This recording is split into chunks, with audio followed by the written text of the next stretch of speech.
Good evening, everyone. It's 6 o'clock and we're going to begin. Before we begin, I'd like to highlight the purpose of our meeting and our roles here. We strive to uphold the values of Three Rivers, community, innovation, and inclusion. We have a special town and council is committed to contribute to the sustainable growth. Council meetings are essential to our governance process, providing transparency in decision making. Elected members discuss finances, events, town maintenance, designs, and bylaws, then vote on proposals. As mayor, I lead the council and I break tie votes if needed. Residents are encouraged to attend and participate, ensuring everyone can be part of the governance process. We value your input and aim to maintain a respectful and professional environment. Personal attacks and disruptions won't be tolerated. So let's make these meetings a reflection of our pride in Three Rivers. Thank you for your respect and participation. So I'm going to call the March 10th regular council meeting to order. In the spirit of reconciliation, we acknowledge that the land upon which we gather is unceded Mi'kmaq territory, Epuic. Mi'kma'ki is covered by the historic treaties of peace and friendship. We pay our respects to the indigenous Mi'kmaq people who have occupied this island for over 12,000 years, past, present, and future. Since we have a large crowd tonight, I'd just like to ask to turn your phones or devices on silent, just so everybody's heard. So number 2 is that I need approval for the agenda. The motion is that the agenda be approved as presented. Okay. Okay, moved by Alan and second by John. Anybody have any disclosure of, any council members have any disclosure of interest on any of the items on the agenda tonight?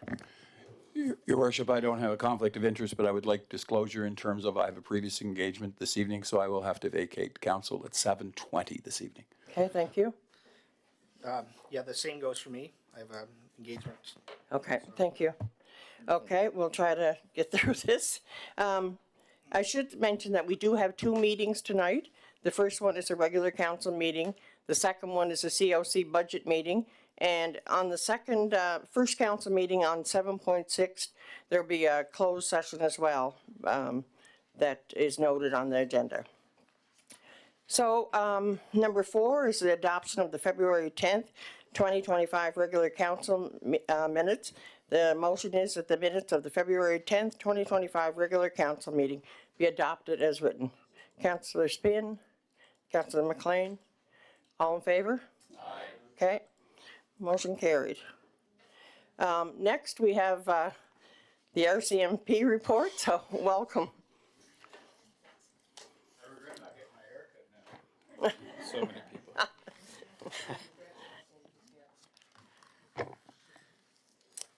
Thank you for having me. So we had 12 person crimes reported in February. 5 of these were assaults, with 3 resulting in charges laid or recommended, and the remaining 2 are still under investigation. Uttering threats and indecent and harassing communications both tied for 3 occurrences each, with the final occurrences being a case of criminal harassment. The uttering threats file resulted in charges being laid for all 3, while the remaining files were concluded with insufficient evidence. And I should specify this is specific to Southern Kings. The stats are specific to the border of North and South Kings. Property crime dropped by over half of January's call volume, ending the month with 14 occurrences. A single break-and enter was investigated, which is still under investigation. Theft under $5,000 accounted for 7 occurrences, followed by fraud with 4. Oddly enough, mischief, which is usually one of the more frequent occurrences in all jurisdictions, only recorded 2 occurrences during February. A single drug investigation, cocaine trafficking, was opened in February. Traffic occurrences accounted for 117 occurrences in February, down from 148 in January. Impaired driving accounted for 4 offenses, 3 by alcohol and 1 by alcohol and drugs combined. Charges were laid recommended in 1 of the alcohol occurrences, with the other 3 occurrences concluded with insufficient evidence to proceed. There were 17 speeding violations issued and an additional 53 other traffic offenses and violations issued. Check stops accounted for 13 occurrences, and there were no fatal collisions reported, although we did have an increase in motor vehicle accidents given the weather that we experienced. Overall, 263 occurrences were recorded in Southern Kings, with 260 of these being founded or still under investigation. This is lower than February, when we had 393 occurrences, with 379 being founded or SUI at that time. And last month, sorry, that was last year, and then last month when 327 occurrences with 313 founded or SUI were reported. Specific to Three Rivers, we saw a notable increase. I guess the highest volume was motor vehicle collisions, impaired driving reports, check stops, of which we had 8, and theft under. We're kind of leading the charge. Overall, in the Kings District, we had 442 calls for service, with 273 of those being in Southern Kings.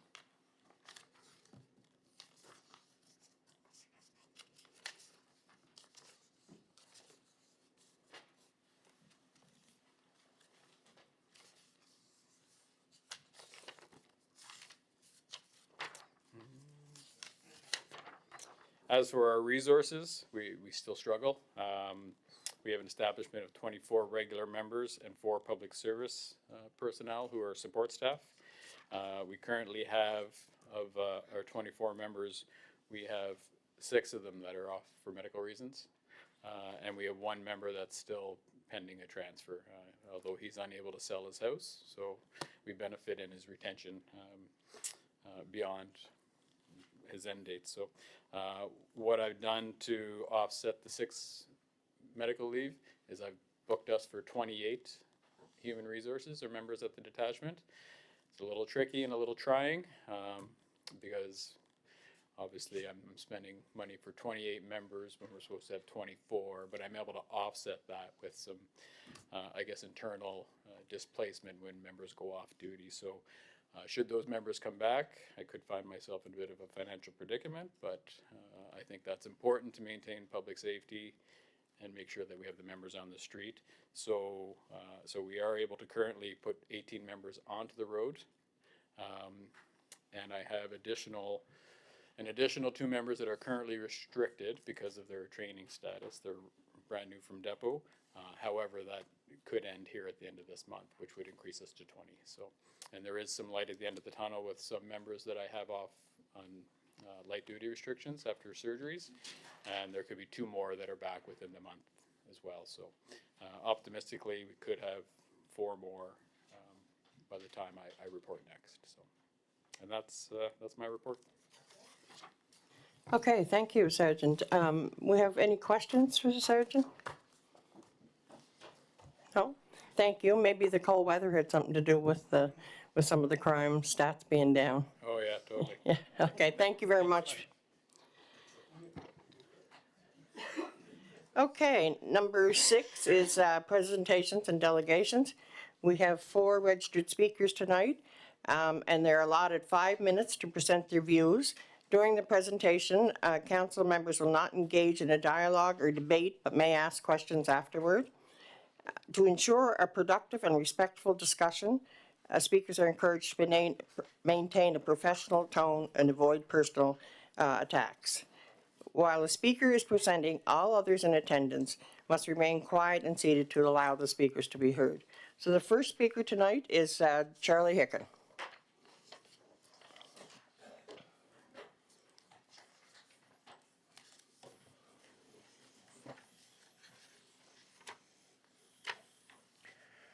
Good evening. My name is Charlie Hicken, and I am a taxpayer of Three Rivers. I wish to speak to you about the development permit application for 805 Brudenell Road. In the original environmental assessment completed in 2018, the master plan called for 3 dormitories.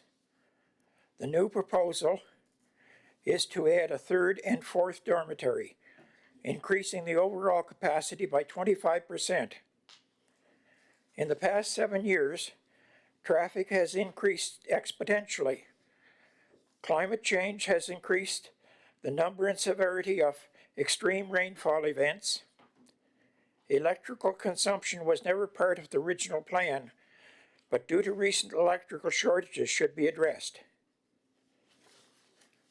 No attempt has been made to address the provincial goal of net zero. Water tables need to be addressed as streams are drying up and anorexic events are more common. Considering all of these issues, a new environmental assessment plan should be required. Dormitories are not an approved use in institutional zones, so this should be rejected. At last planning meeting, a lady spoke on behalf of GBIS. She never introduced herself or stated where she was from. The chairperson of the meeting also neglected to ask her to do so, although she demanded previous speakers to do so. A number of Three Rivers taxpayers were refused entry to the meeting, while 4 chairs were reserved for her friends. In the past, we were told we could not reserve seats. This person's presentation was live streamed, although all people who spoke against the proposal were not. Their aforementioned items are why the public feels that they cannot get an impartial decision from this council. These individuals do not pay taxes and do not contribute to the community health care, fire protection, police protection, transportation, etc. Their only contribution is a few baked buns to facilitate a photo op for the local newspaper.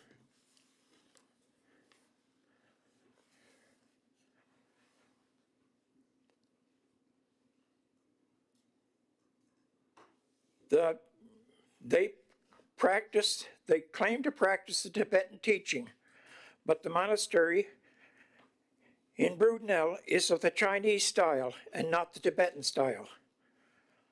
Also, it appears that the Dalai Lama has severed all ties to this organization. When a spokesperson for this group appeared before a legislative committee, our own MLA, Corey Deagle, called them out about nuns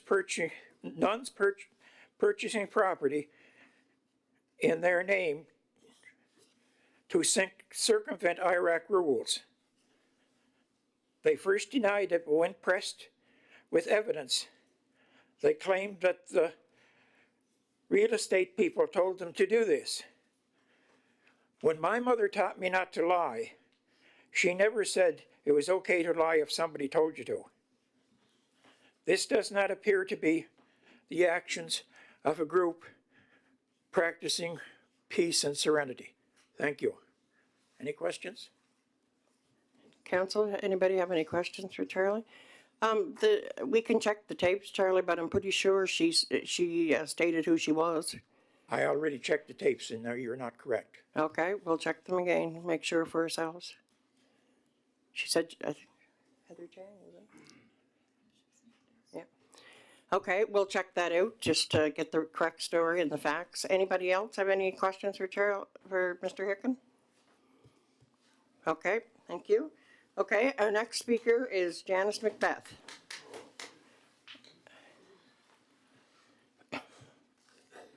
Okay, good evening. My name is Janice Macbeth and I'm from Victoria Cross. I have a few items that I want to address tonight regarding 7.4.2, the application for development on the agenda tonight.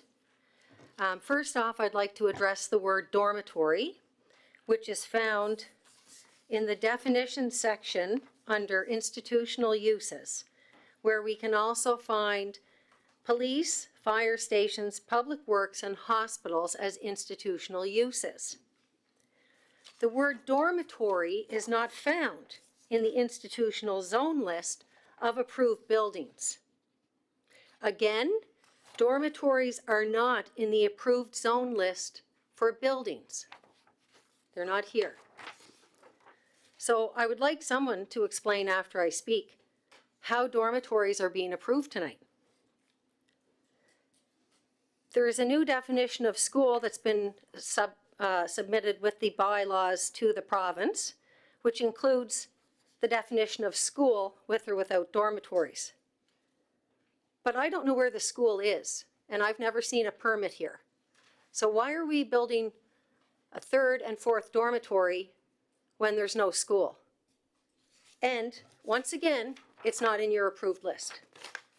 But what this does tell me is if you're prepared tonight to approve this without it being in the institutional list, but it being in the definition section, I would suggest that in a few years we will have privatized public works, police, and fire services in this zone.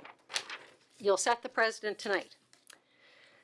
My second item is the master plan, which was a document produced by GBIS and GWBI that was presented to the provincial government and the former Brudenell Council for their future developments, and that was in 2018.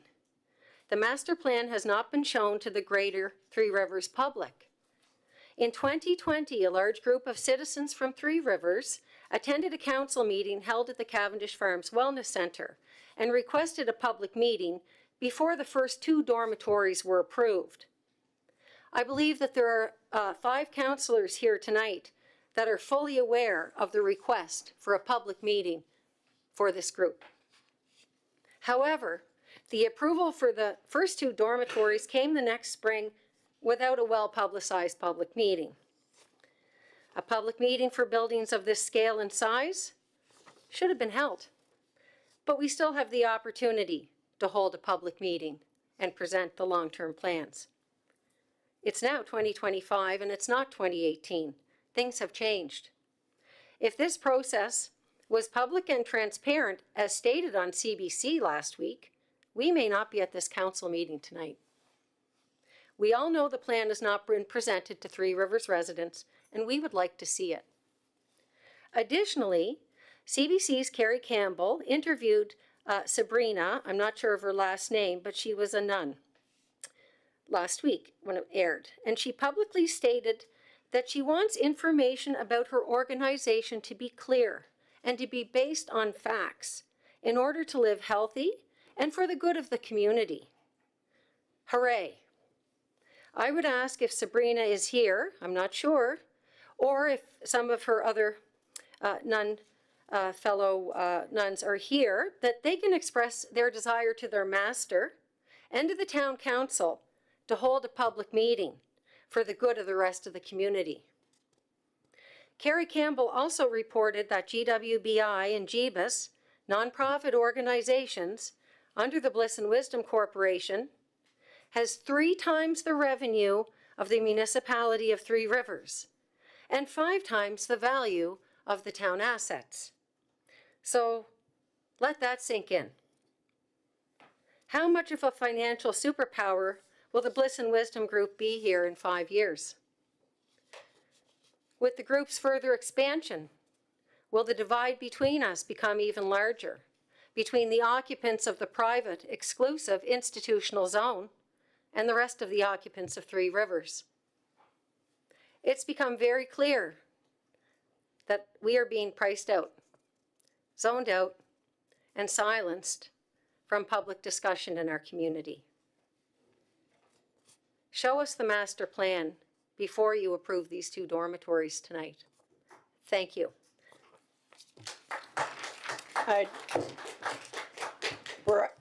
As I said, we're at a meeting and we respect everybody, so I'd ask people to refrain from clapping, please. Anybody have any questions for Ms. Macbeth? Any questions? Okay, there doesn't appear to be any, Janice. Okay, so I'd just like to make sure that my questions are being answered when this motion goes on the floor under the discussion period regarding the very important institutional uses definition for dormitory, where it fits, and how you're actually able to approve this tonight. Thank you very much. Okay, our next speaker is Aaron Lamb. Good evening. My name's Erin Lamb. I'm from Montague. I would like to take the opportunity to thank you all for your time and allowing me to speak. I hope you are not only able to listen, but to hear my thoughts regarding the 2 development permits in front of you this evening. I would first like to address my concerns I have for Agenda 7.4.1, Development Application 181.24 DEP for a daycare at 574 Main Street, Montague. I will quote Sean Haley from the Planning Board meeting on February 27th. It is probably the worst spot for doing this that I have ever seen. I will echo this statement. The intersection at Main Street and Wood Islands Road is a very busy intersection. The proposed location's front and side entries are both very close to Main Street and High Street. Now, from my vantage point, there was not a member of Planning Board to speak up that seemed to think the location was a good fit. I was shocked the board agreed to put forward to you all tonight. To my knowledge, despite having previously asked the applicant to provide stamped drawings, no such drawings have been presented, and based on the agenda this evening, I would assume that they are still outstanding. Please correct me if I'm wrong. Folks, I recall that there was a presentation made at the February 10th council meeting by Mr. Jim Bruce about this exact intersection. I tried to review the minutes from that meeting, however, they were not attached to the evening's agenda for us to view. So, in short, I feel having a daycare with a pickup and drop off added to this already congested intersection just does not make sense. Which now brings me to the next agenda item, Development Application 14.25 DEP at 805 Brudenell Point Road. 2 more dormitories, to house 600 plus more student nuns. Ladies and gentlemen, do you feel Three Rivers is prepared for 600 plus followers to purchase houses and land to stay at when they are here on PEI visiting their children? Additionally, do you feel Three Rivers is prepared to have these places sit empty for half the year or more? This has been the trend from previous dormitory builds. A false housing boom occurs, which results in many houses sitting empty. If the followers are not here, they are not supporting our community.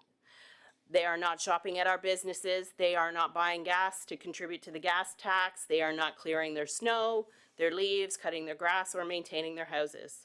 Their houses look empty. Three Rivers looks empty. Now, the average price of a house on PEI is approximately $365,000, which, yes, would increase non-residents' property tax by roughly $5,000 versus what an islander would pay. However, if an islander's household spent just $20 a day for 365 days, that is $7,300 that is spent in our community.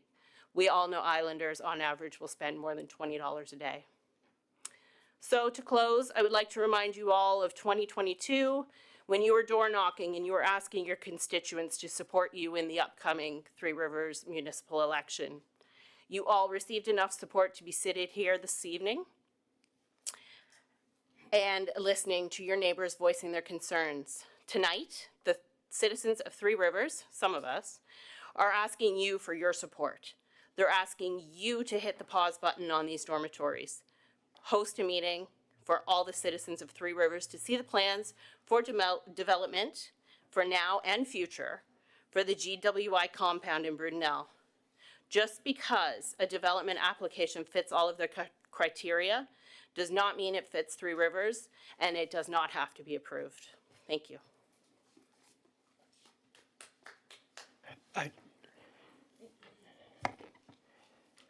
Anybody, any questions for Aaron? Sorry. Go ahead. Yeah, I just have a quick question. One of your concerns that you brought forward is the buying of property and leaving them empty. So are you of the mind that nobody in Three Rivers should have a second home or a summer home? No, I don't feel that way, but I do feel that if they're only here a month or two out of the year, they're still not contributing to the community. If they're not here, they're not buying at the grocery store. And I understand seasonally people that way are that way also. But majority, and I say this with a light hand, obviously, of the people that have a second home have lived in the community for majority of their lives, and this is their retirement plan. I know that there are people who have a second home in Three Rivers, and they only come for a short period of time, and I don't see the difference. But Okay, well, that's opinion. Can I just ask planning, maybe Lee, to clarify the capacity of the new dormitories that's being built? It's 680? Thank you, Worship. So we have some quick stats here for you. These have come up before. We know that we're looking at approximately 120 per building, so the message is about 480 for that quad. Okay, just some clarification on that, Aaron.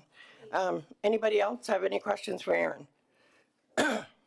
Okay, our last speaker is Mary and Chris Murmas.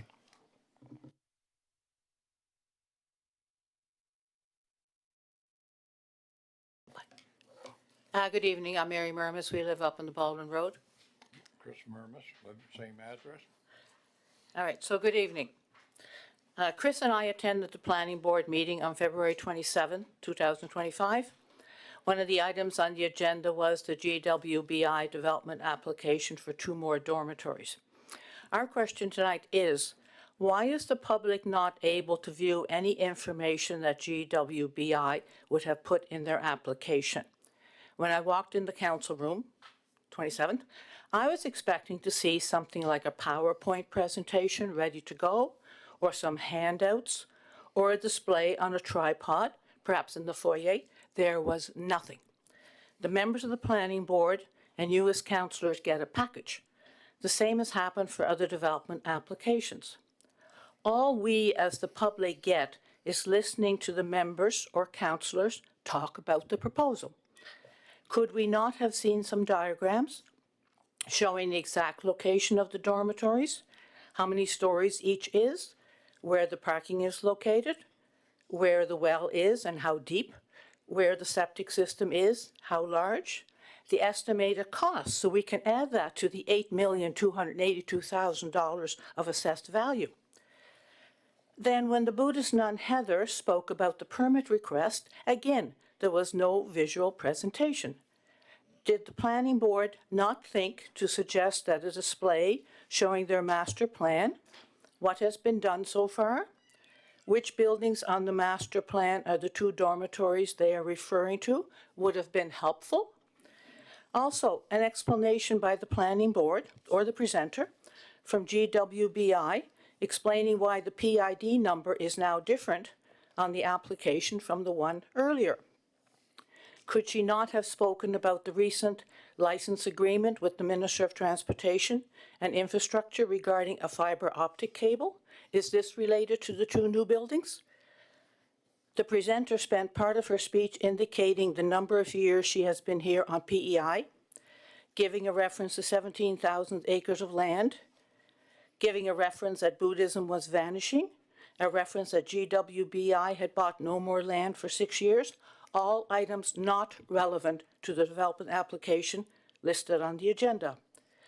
So we are left with looking at Google satellite imagery, which shows the property appearing as a construction site. Not pretty.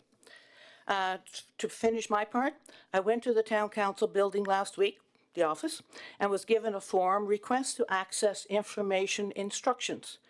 I was asking the same question as in the first paragraph. Why was that given to me? Okay, that's my part. This is a repeat of the first time we appeared here.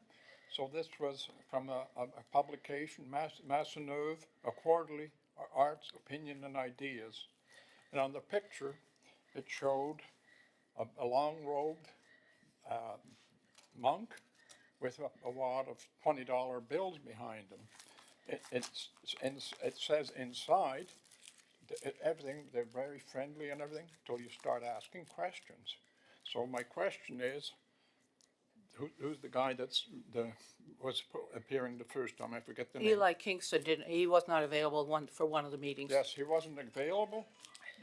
Just a second, he wasn't available. I didn't expect him to be available to show his face, and he still hasn't shown his face. Okay.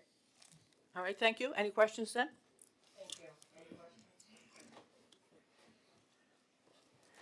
Okay, it doesn't appear to be any questions. We'll move on to reports in 7. 7.1 is the mayor's report. It's on page 8. So I'm not going to take the time to go over that this evening. 7.2 is the CAO report, and I'll turn that over to John. Thanks, Your Worship. My report is in the package, so I'll not take a lot of time to go through it. Just highlight a couple of items. The management team has dedicated a fair bit of our time recently to working on our budget recommendations and the background information for both the operating and capital budget. We'll have a discussion a little later on tonight. And our goal is to have the budget approved by next Monday, March 17th, which is in advance of the MGA mandated deadline. You'll see a little later on in our meeting that our financial report will once again report that we are in a strong financial position heading into the last months of the year. Just speak about, given the certain uncertainties with the imposition of tariffs, it was prudent for council to emphasize the need for the town to be extra diligent in managing our financial resources. While we are in an enviable position, posting another surplus, the potential impact of tariffs on the businesses and residents in our town is concerning.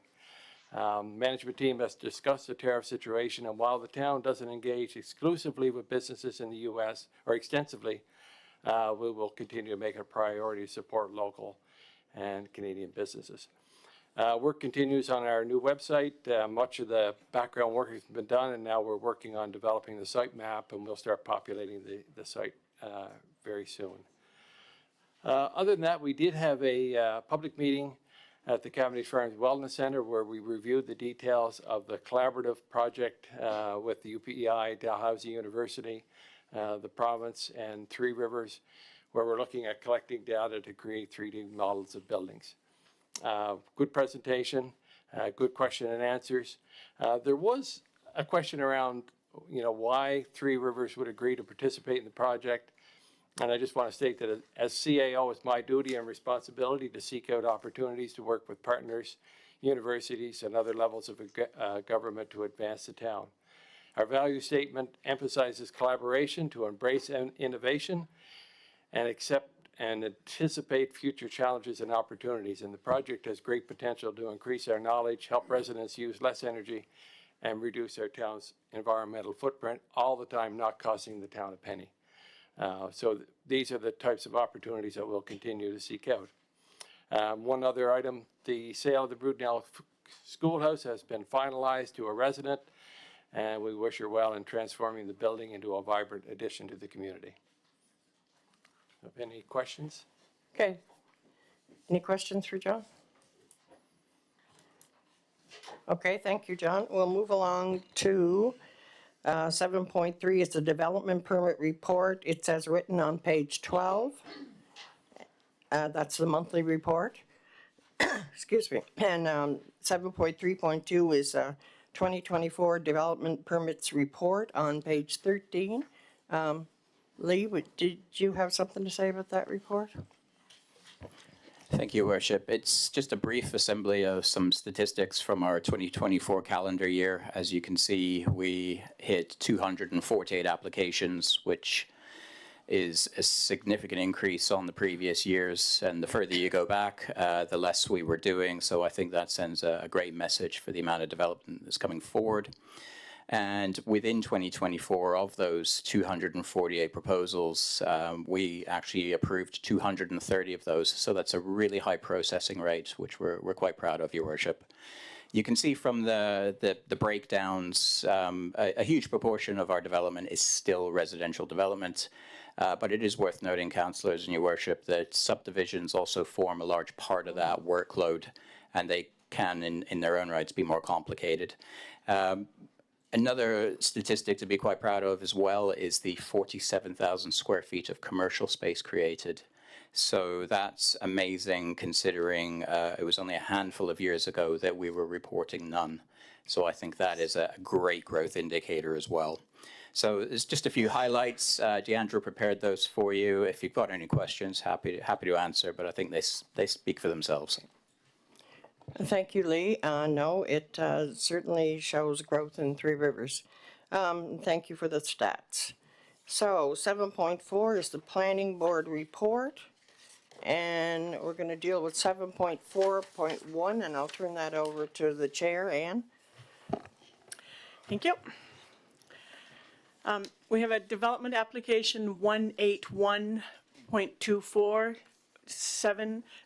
574 Main Street, Montague, PID 196162, 196170, 196154. It's a change of use to a children's daycare and the construction of a 750 square foot external play area.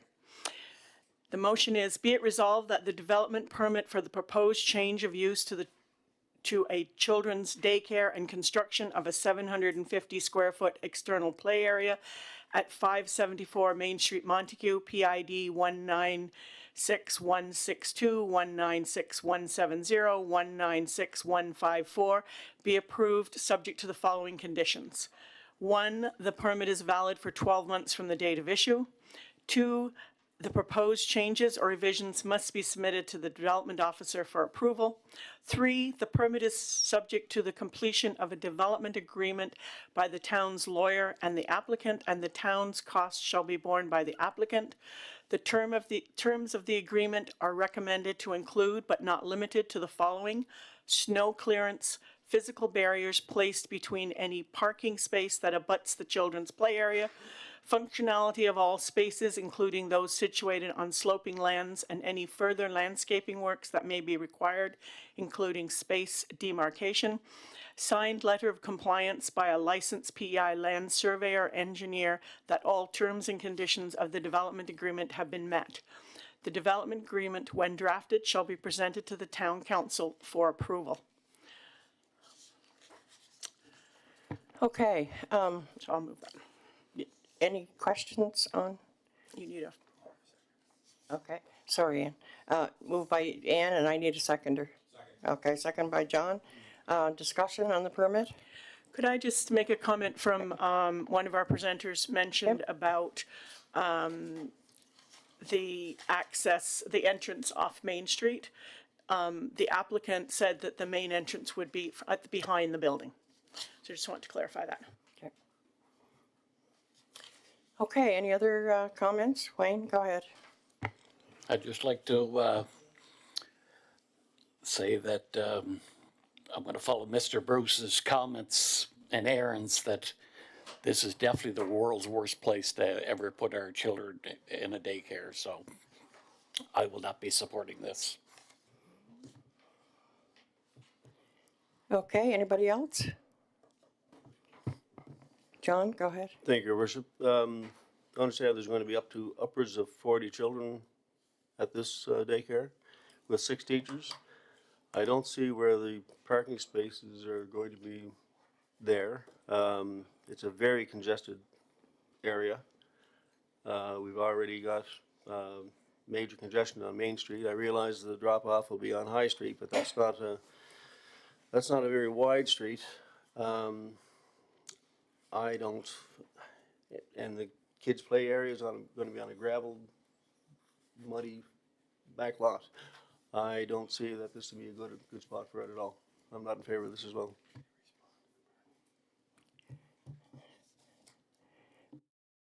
Lee, can I just get you to respond to the parking issue there? And I see that we do have a requirement. They have to have a survey or engineered all terms and conditions of the development agreement. So maybe you can go. Thank you, Worship. So the planning department were quite skeptical of this proposal initially, and it's taken quite a few months to work through the various scenarios and issues that we had initially identified, which went to planning board. And one of the key things is trying to make sure that this proposal functions and that it can function in tandem with the other demands of the site, the residential, the cafe. And after some time of a lot of negotiating, we have been able to present this engineer's drawing, which shows how the applicant will make the best use of the site and how it can be achieved.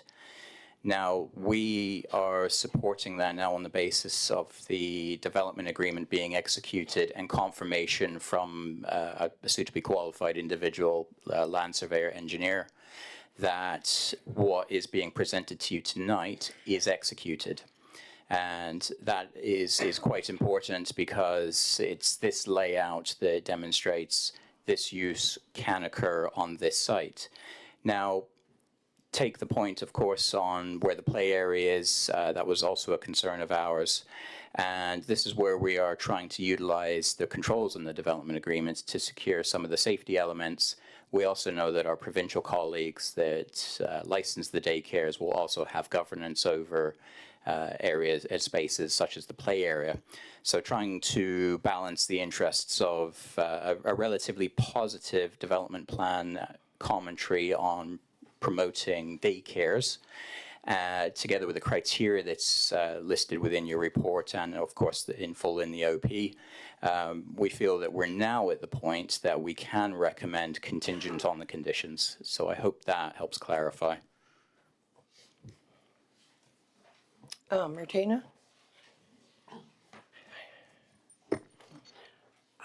As much as I support daycares in every way, shape, and form, I really struggle with, you know, the blue doors there with probably 4 or 5 staff. What's good is there, the restaurants in that neighborhood. And now we're adding to that a daycare where just the parking for the daycare staff for 40 children would possibly be in around 6 cars. Like, so I have a real struggle with that back space. It could be leveled if somebody graded the whole space. I know perhaps that's been addressed, Lee, but I really struggle with this space for children's daycare. And then the last speaker at the last meeting already addressed such a problem with the street parking there. Okay, thank you. John, did you? Yes, I'm sorry, I guess this will be addressed. Lee, does the province not have to sign off on this yet? Oh, so they haven't, okay, they haven't looked at it at all yet, okay. I'll get Lee to answer that. So if I heard that correct, Your Worship, the question was, has the province looked at it? Yes, they have been on site. I have been on site with them as well to discuss the proposal late last year. Okay, any more questions? Okay, well, all in favor? Aye. Okay, opposed? Okay, motion is carried.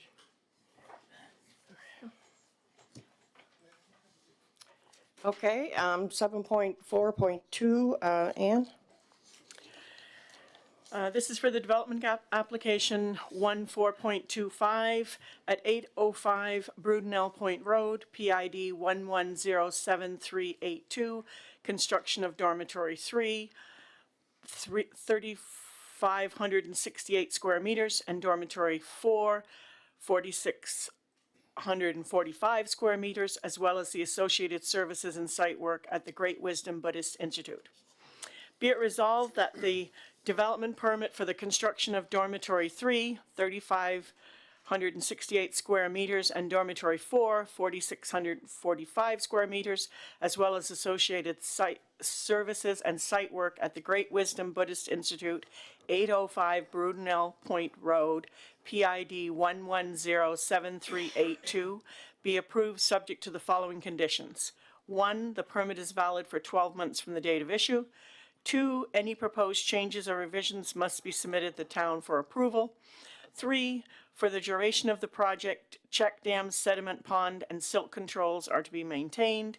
4, the plan's conditions, which is drawings A100, A201, A202, A300, C101, C102, and completed application form dated February 11th, 2025.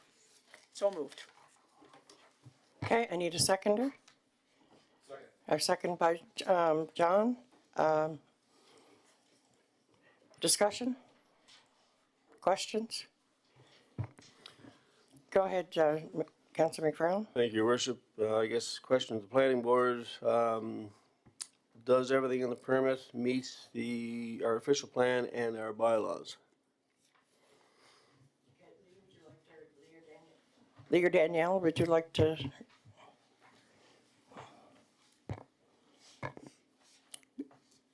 Possibly. Oh, you can hear me. Thank you. Thank you, Your Worship. I was seeing too many red lights. Yes, it does. And no more comments. Question number 2. Do we have any legal reason not to approve the permit?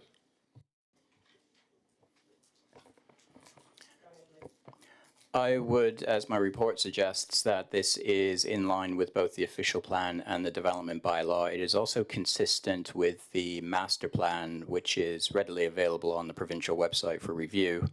And subject to the conditions that we've put forward, these extensions to the existing monastery are absolutely permissible. Thank you. And lastly, Your Worship, if council were to deny the permit, could that put the town of Three Rivers in a litigious situation?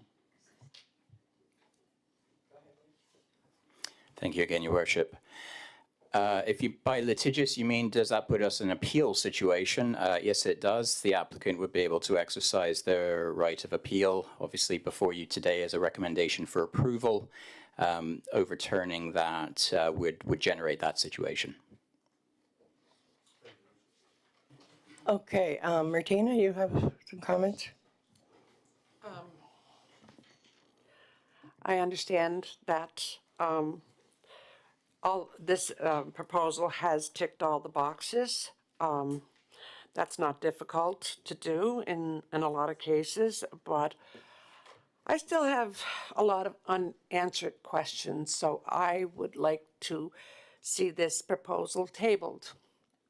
And I know that's popular, not very popular, but it's, I just feel that there has been a lot of questions asked, and this kind of growth is monstrous, like it's so big.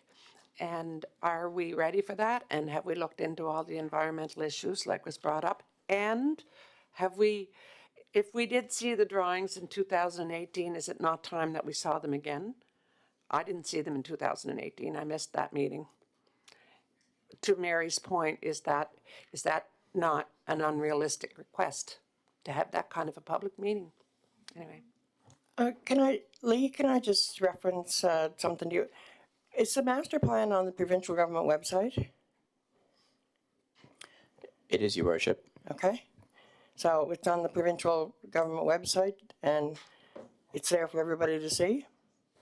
It is. The Department of Environment posts their undertakings or their decisions in respect of EIA's environmental impact assessments. Where a proposal is put forward to the Environment Department, it's referred to as an undertaking, and you will find not only the master plan documents, but you'll also find the letter of approval from the province and follow-up questions as well. Just one more clarification, Lee. So we have confirmation from the Department of Environment that this meets all their criteria? Your Worship, we referred the applicants to make contact, to reach out to the Environment Department to see if there were any addendums or modifications required of the master plan with respect to what this proposal would generate. And they have confirmed that no addendums or alterations are required, so the existing EIA decision stands. Thank you very much, Lee. Just wanted to bring those facts forward. Go ahead, Martina.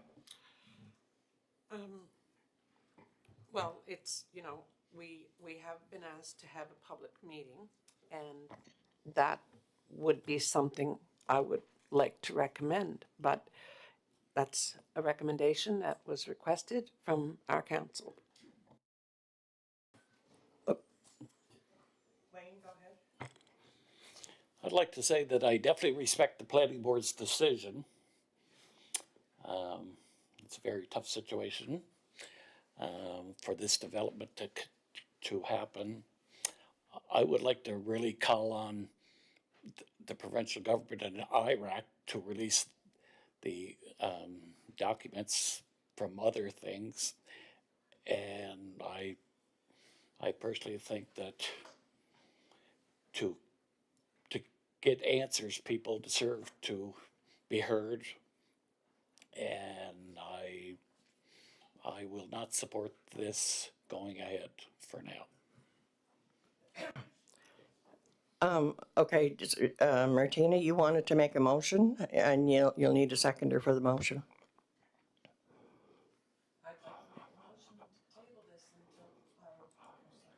I'd like to make a motion to table this until we have more information in a public meeting.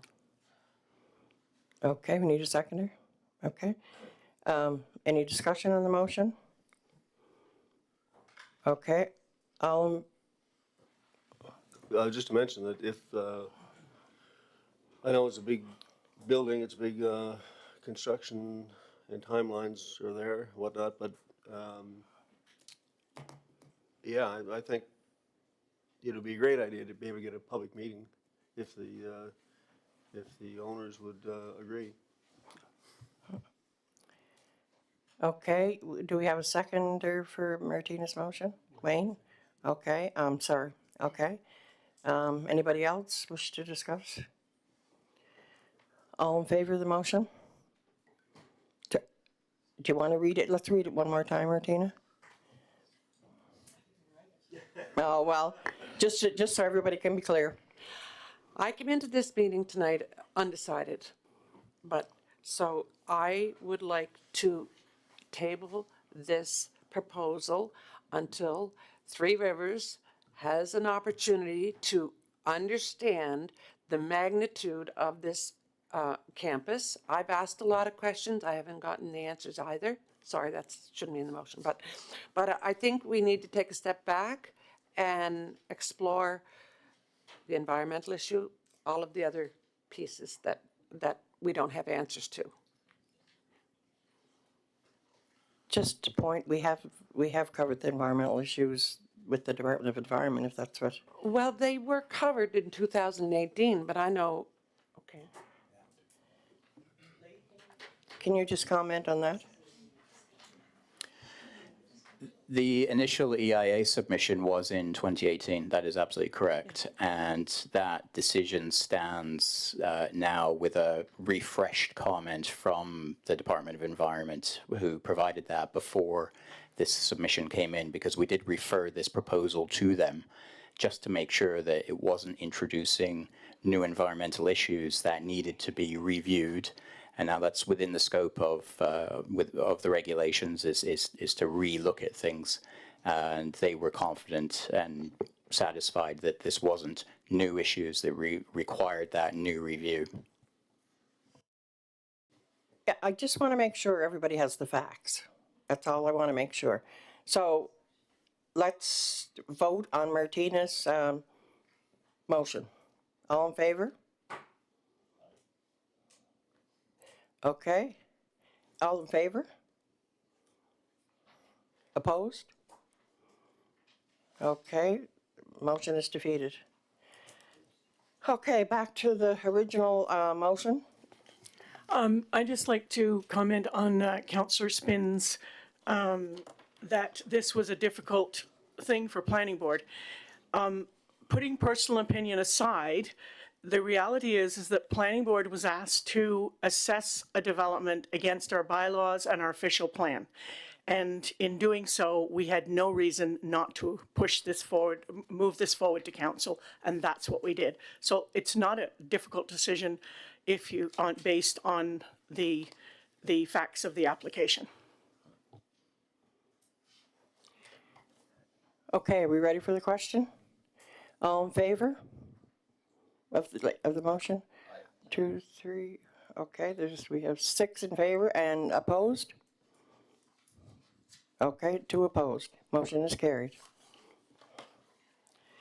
Okay. We'd rather not, please, can you please respect what we've asked? We'd like to have, a respectful meeting, as we said at the first of it. Council has made a decision, so that's bottom line. Are we closing it now? No, we'll do the financial. Okay, we're gonna move on to 7.5 for the financial report, and I'll ask Dawn to do that. Thank you, Worship. Today's financial report is for January 31st, 2025. That's the 10th month of the fiscal year. We're heading into the 11th month with an operating surplus of $434,856. After some capital purchases, we are still at a cash flow surplus of $285,745. We're in a very healthy position. Okay, thank you. Any questions for Dawn on the financial report? Okay, just keep that coming, Dawn, and we'll be great. Okay, right now, I need a motion to close the meeting under per MGA Section 1191E funding, so motion to, okay, second? Okay, all in favor? Okay, so the meeting will be closed for a short period of time.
they can come, the meeting's open again, so, so we're on to 7.6, and we're going to need some motions here, so,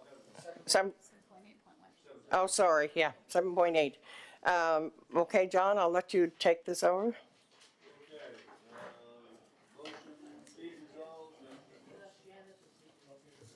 Yeah. Okay. Be it resolved that the CCBF funding listed as 12.5.6, extension of water and sewer, be used to fund Phase 2 of the Brudenell Water and Sewer Extension in the amount of $1,234,761.48, and to transfer the CCBF Fund 12.5.5 pedestrian and bike trails in the amount of $475,608.70 to the 12.5.6 extension of water and sewer fund, bringing the 12.6 fund to $1,710,370.18. So we look for a motion. Be rescinded. Yeah. Okay, second, Trudy, seconds the motion. Any discussion on it? Everybody knows it is, okay, all in favor? All right. Okay, motion carried. Okay, done. And rescinding Resolution 1224-113 dated July 8th, 2024. Be it resolved that the Brudenell Extension Phase 2 extend to PID 789198.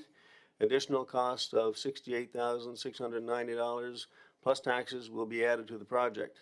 And further, rescinding Resolution 2025-014 dated February 10, 2025. Be it resolved that council supports the application to IRAC for the Brudenell Sewer and Water Extension for capital charges using repayment option number 3. Sewer and Water Corporation recommends the following resolution. Rescinding resolution. The 2020, we'll vote on 2024-113 first. First one, yes, sorry. Okay. So stop it and further.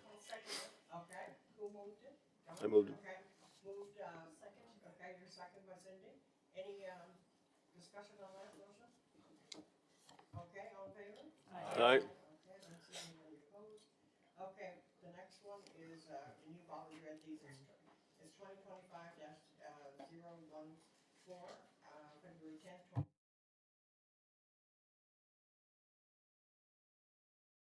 by John, second by Wayne. Any discussion? All in favor? All right. Okay, so the last one, Montague Sewer and Water Corporation recommends the following resolution. Be it resolved that the Brudenell Sewer and Water Extension Phase 2 be funded by $1.6 million from the HAF funding and $868,824.99 from CCBF 12.5.6, a total of $2,468,824.99. Moved. Moved by John, second by Wayne. Any discussion? It's great to see that. Okay, all in favor? All right. Okay, Good motion news. carried. news. So we have some requests for decisions from the, number 8 is 8.1. The request for decision from Committee of Council, the request is 25-03 bylaw schedule A bylaw amendment. And the motion is, did you want to read that? What's that? You can read it. Okay. Be it resolved that the department fees be amended in Schedule A of the municipal fees bylaw, number 2019-09, as presented. Moved by Ann, second by Cindy. Any discussion on that resolution? Okay, all in favor? Aye. Okay, motion carried. 8.2 is request for decision 25-04, job description for the seasonal municipal gardener. The motion is be it resolved that the town of Three Rivers seasonal municipal gardener job description be approved and presented. It's moved by Alan, seconded by Martina. Any discussion on that job application, that job? Yeah? This position is basically just a replacement position, right? Yeah, it's not, Yeah. it's not a new position. No, It's not a new position. no, somebody had retired. They were taking on another person. Thank you. Okay, any further discussion? All in favor? Aye, okay, motion carried. Motion for adjournment? Okay, moved by Alan, second by Cody, or Cindy. All in agreement? Okay, meeting adjourned, and now now we have a second meeting on our budget. So, yes, yeah, okay, no, thank you for letting us know.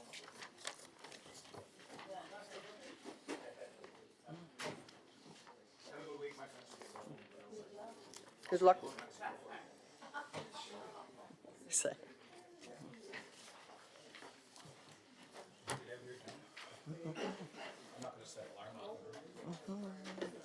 Thanks, guys.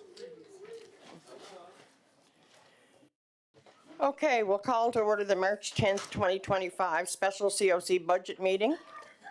And in the spirit of reconciliation, we acknowledge that the land upon which we gather is unceded Mi'kmaq territory, Epiwik, Prince Edward Island.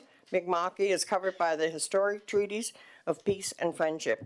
We pay our respects to the indigenous Mi'kmaq people who have occupied this island for over 12,000 years, past, present, and future. Number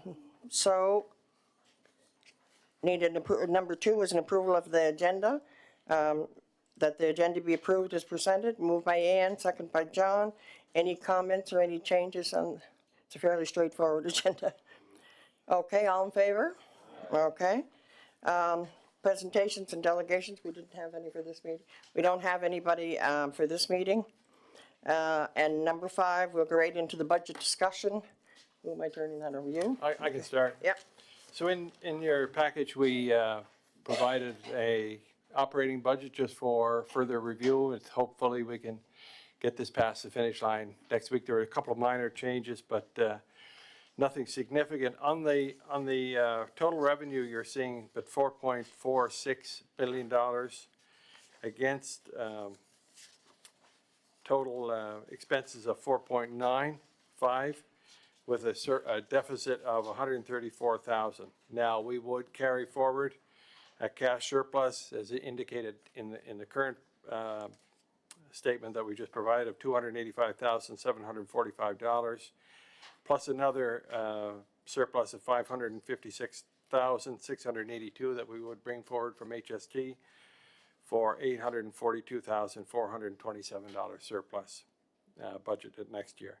We did identify some potential capital budget items that could come from out of our operating, which would, pending council approval, would add up to another $331,000, leaving us with a total cash flow surplus at the end of budget for next year of $376,000. Any questions or comments?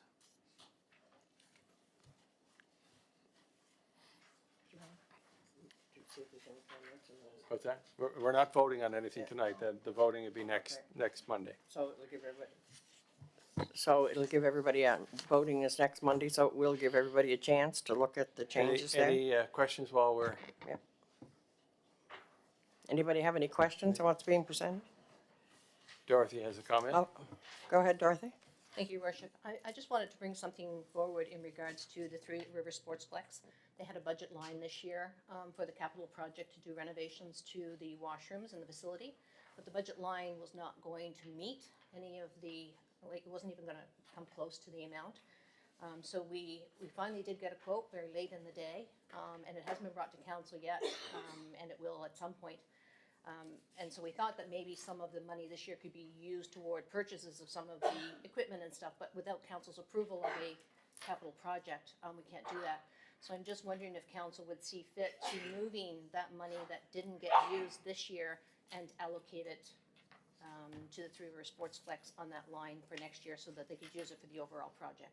They would still have quite a bit of money to source besides for the project.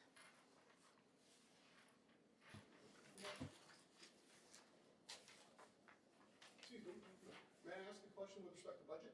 No. Sorry, the time for speaking's over. You have to register to speak on Friday before the meeting, so I'm sorry. Okay, thank you. And we have to treat everybody the same. Thank you. Yeah. So what does the funding breakdown look like in terms of what's the association down there gonna chip in as well? Because I believe they were in pretty good standing, right? Yeah, so you are correct.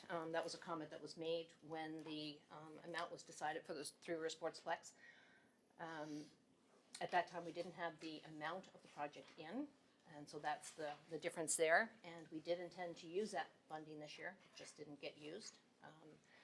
And the project is a renovation project, so we can't even do a portion of it for that value, because you have to tear everything out, and we can't leave the place, you know, sort of disabled to build forward.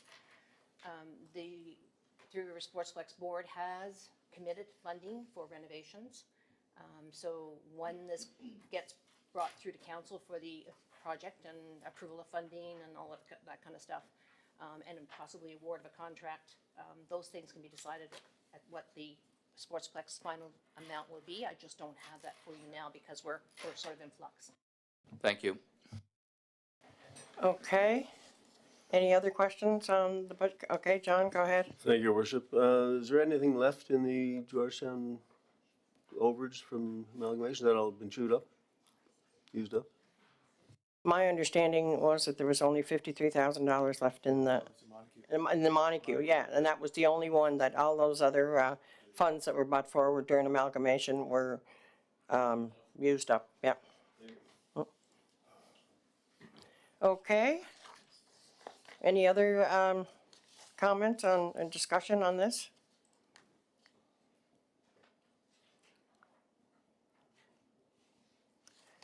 Okay.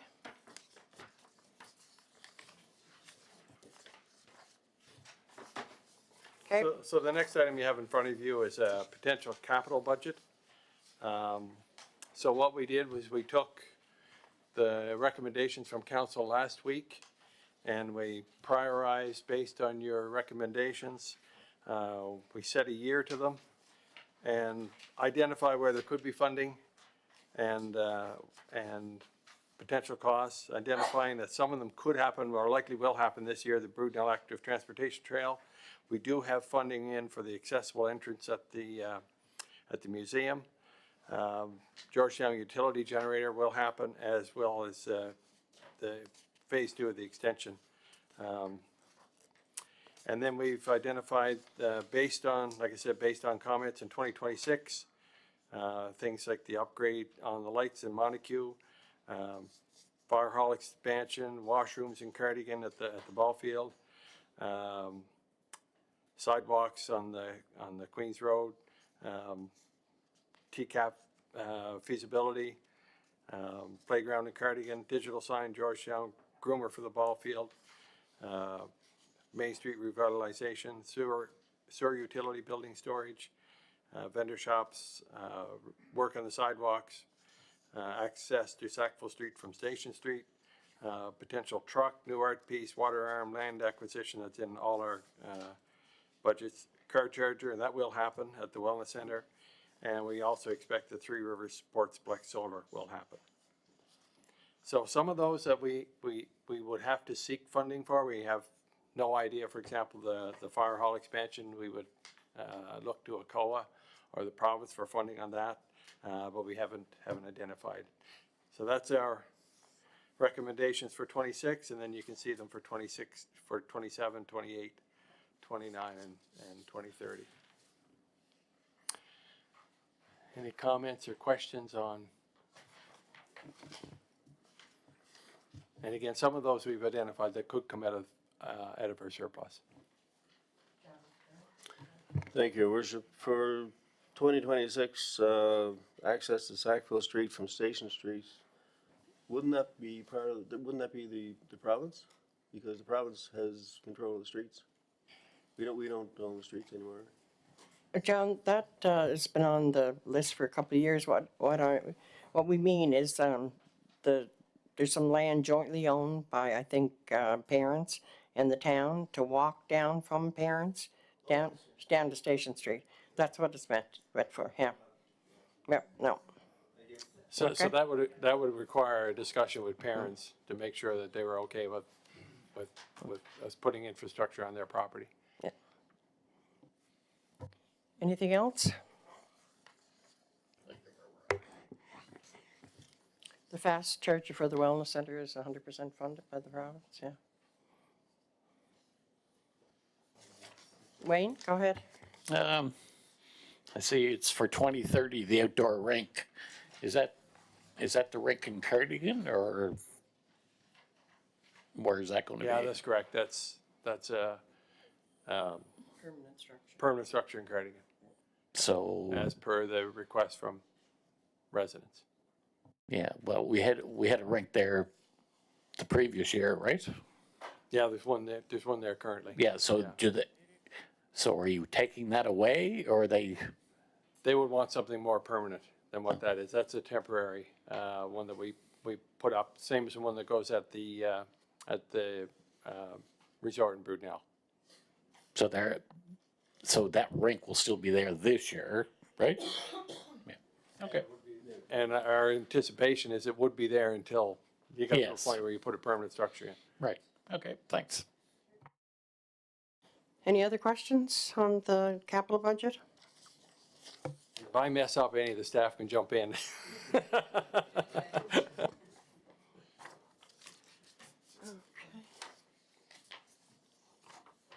We, good? yeah, I'm good. You go ahead or continue. So the next item we have, this is our first year of operations. We just, as you know, we took over the operations of the Cavendish Farms Wellness Center, and we would include this budget in our package.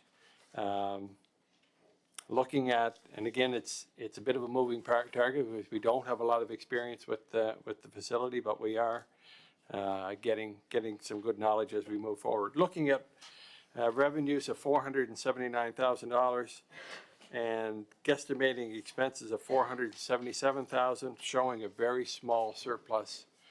We hope to build on that, but that's our best guess at this point, recognizing that it's a bit of a moving target, but right now we are posting a surplus with the operations. Questions on that budget? And we can discuss this further next week if you have some. Yeah. The next budget we have is the Montague Sewer and Water Corporation, and revenues of $993,000 against expenses of $810,000, leaving a net income of $183,000. We had a couple of potential capital purchases there with a cash flow surplus of $23,000. And we're not, John will know this, we're not supposed to bank a lot of money in our utilities. What's that? Yeah, it is nice. We are again in a good financial position. And the final one for review is the Georgetown Sewer Corporation. Revenues of $241,000 against expenses of $118,000, showing a income of $122,000, less a capital, which would be the backup generator, of $115,000, leaving a surplus of $7,500. And so my recommendation would you marinate on these over the week, and I guess Wayne has a question. Wayne, go ahead. Operation vehicle expense. Is that not our own? Pardon me? Operational vehicle expense, 3,200? Which budget is that in? Georgetown.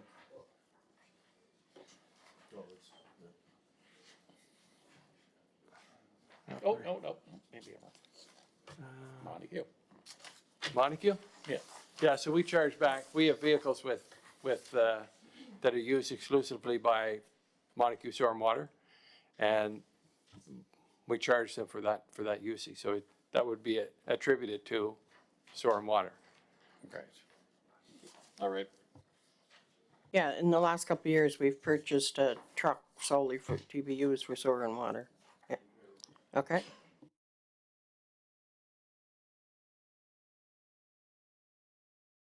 On the water and sewer budgets?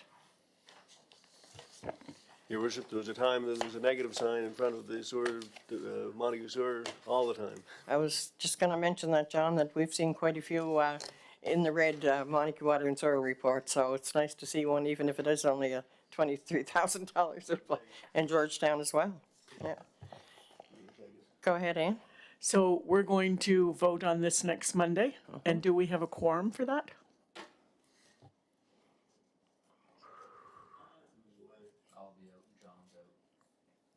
Oh, yeah, next week is March break. Who will be here next week? Okay, okay, 1, 2, 3, 4, 5. Yeah, we have a quorum then, yep. Yeah, we have to have it done prior to the 31st to give staff some time to get it to the proper authorities in Charlottetown. Okay, do you have anything else, John? No. Okay, if there's, yeah, did you guys want to contribute? Okay, yep. Okay, so I think that is all we had on our agenda, so I'll call for, pardon? Dawn? We need to mull over them. Okay, don't take them away from us. Okay, okay, motion for adjournment, John and Cindy, okay? Okay, thank you, everybody. Thanks for everybody in attendance tonight, and we hope to see you back sometime.